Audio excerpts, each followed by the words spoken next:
Hi guys, and welcome back to our video series. About Ruby for beginners. In this video, we'll talk about string. So what is a string? A string is one of the most important components in any programming language. Same for Ruby. So we can say that a string is a collection of characters, and it should be wrapped with single quotes or with double quotes.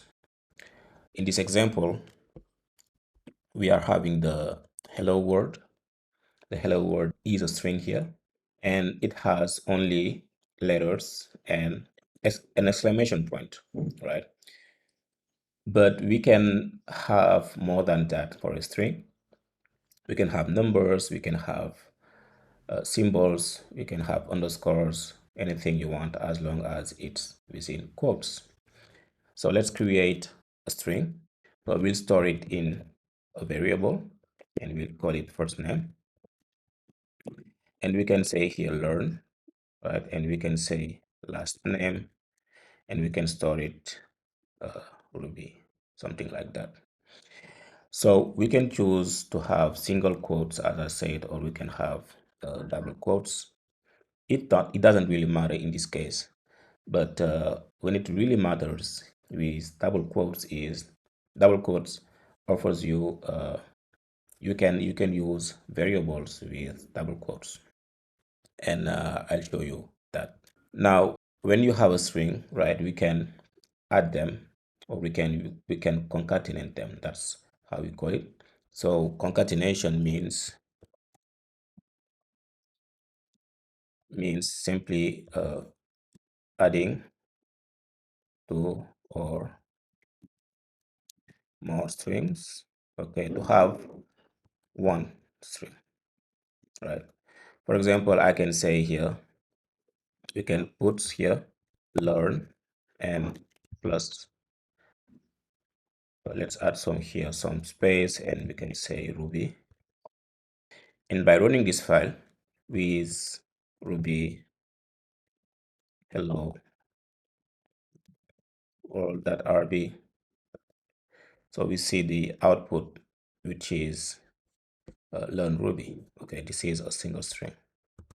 We can as well say puts here, so first name inside of learn, okay, and last name, and we will have the same result, because first name is basically learn here, and last name is Ruby.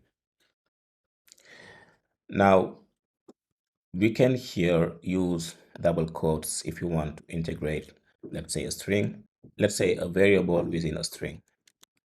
For example, I can choose to say hello, and let's first create actually another variable here, say full name equals first name. Okay, we can actually have it here instead of the puts. We'll store this in a variable, call it full name. Okay, so this full name, if I wanted to use it and say hello, the full name, I have to use double quotes with, we have a hash here and curly braces. This is a way to say I'm going to use a variable here, and can have a full name, and this is going to use our full name and combine it with the hello. And let's run this file, and you see here hello Ruby. Okay, so if I wanted to put here single quotes, it would not work. It would actually just print the string, this string without the actual full name that we want here. Let me show you. Right, so as you can see here, it's not seeing that this is a variable, so we need to wrap it with double quotes, and we'll have our results. So this is what we call a string concatenation, and we are using it here in our full string.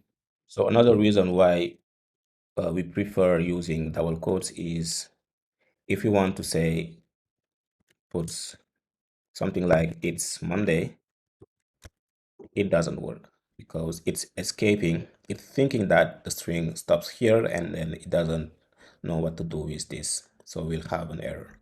So with using double quotes, we have it escaping the single quote, and we have the it's Monday.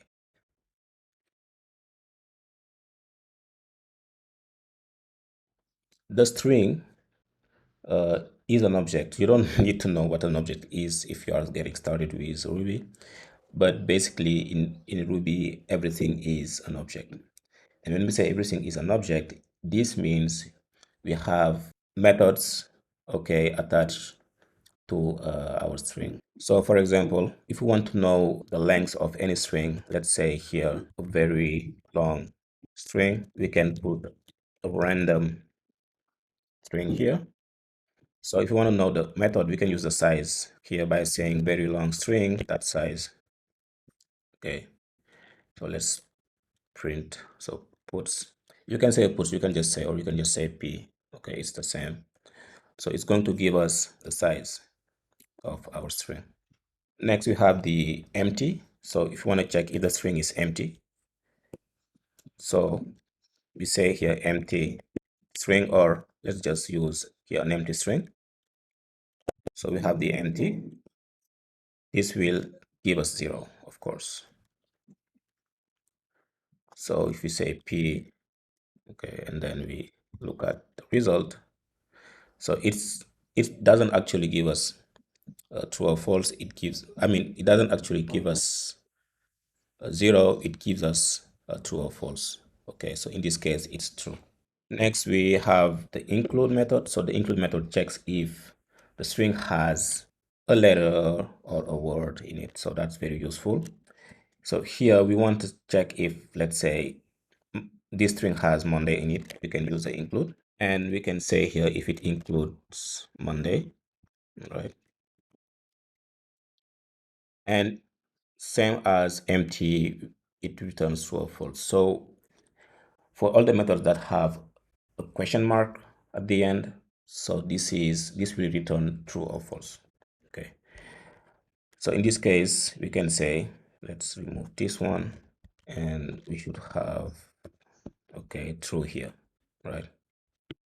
We have as well the upcase and the downcase method. This is to transform any string, okay, by either uppercasing it or downcasing it, or I mean lowercasing it. So we can say here puts hello that upcase, and it's going to upcase it.